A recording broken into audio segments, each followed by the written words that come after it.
version of the Emigree by Emigree Rumens. The Emigree is a French word. It's French for an emigrant. An emigrant is someone who's had to leave their own country and settle in another country permanently. Rumens wasn't an emigrant. She was actually born in London in 1944. So this is not her speaking an autobiographical poem. What she's doing, though, is showing empathy to people who have had to leave their country and settle somewhere new. And growing up in London, I'm sure she would have met lots of people who have had to do this. Her message is to really highlight that conflict can bring pain and suffering to really vulnerable people. And in this instance, that they might have to do what we would all dread doing and leave their home. She shows how important our home is, how it helps forge our identity, and that she reminds us that memories are so powerful, but they can also haunt us, they can stop us from moving on. Most importantly, we're reminded about the need to empathise with others. It's important in our diverse society today to consider others and how they might feel. The structure of this poem, we've got 3 stanzas.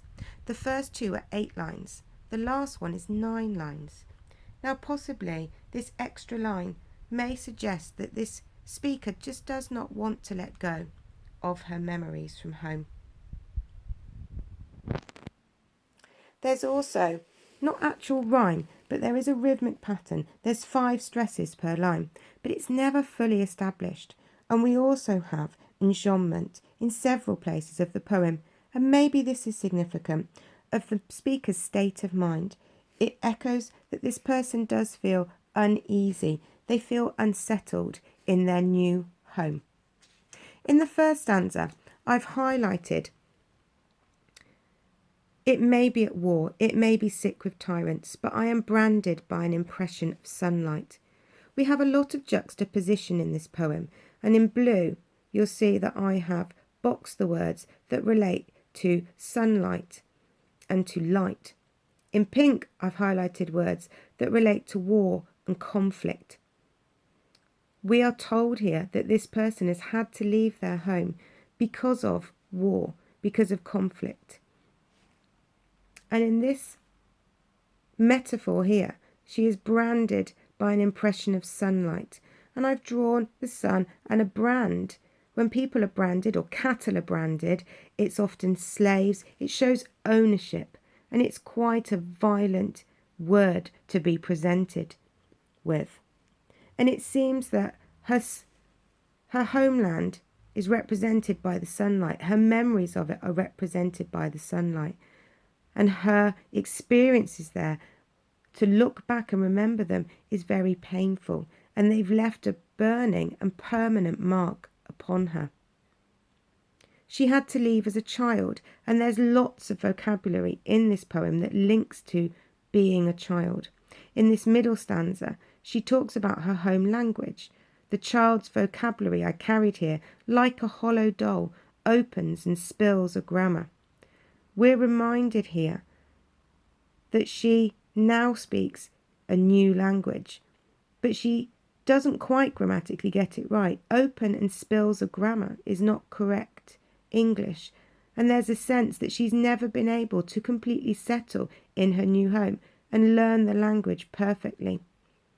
And her home language, this simile that it's now like a hollow doll. She doesn't truly have her own language anymore. She left as a child. She can't remember it, and this suggests that inside she feels like an empty shell. She does not feel that she properly belongs, but equally can't properly remember her home. And then in the final stanza, she talks about her new home where she is settled, and it's clear that she doesn't feel she belongs. She talks about being circled and people pointing and accusing her. She says, they accuse me of absence. They circle me. They accuse me of being dark in their free city. This repetition of accuse, a strong word, and this childish, almost childish image of being circled, but that reminds us of a hunted animal or a child in the playground being bullied. And it seems that in her new country, she's not been made to feel welcome.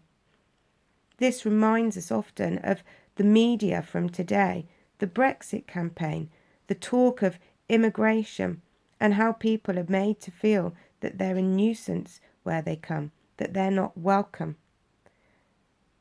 It's important to notice the last word is sunlight. And this shows how strong those memories of a home are, that they're represented by sunlight. It offers hope for the future. And there's also evidence that's very strong and factual and shows that although her memories may be clouded, although they may be difficult, they are with her and that she cannot have them taken away from her. And hopefully there's an indication that she feels hopeful for her future. I hope that this was useful, and that's the revision for the Emigree.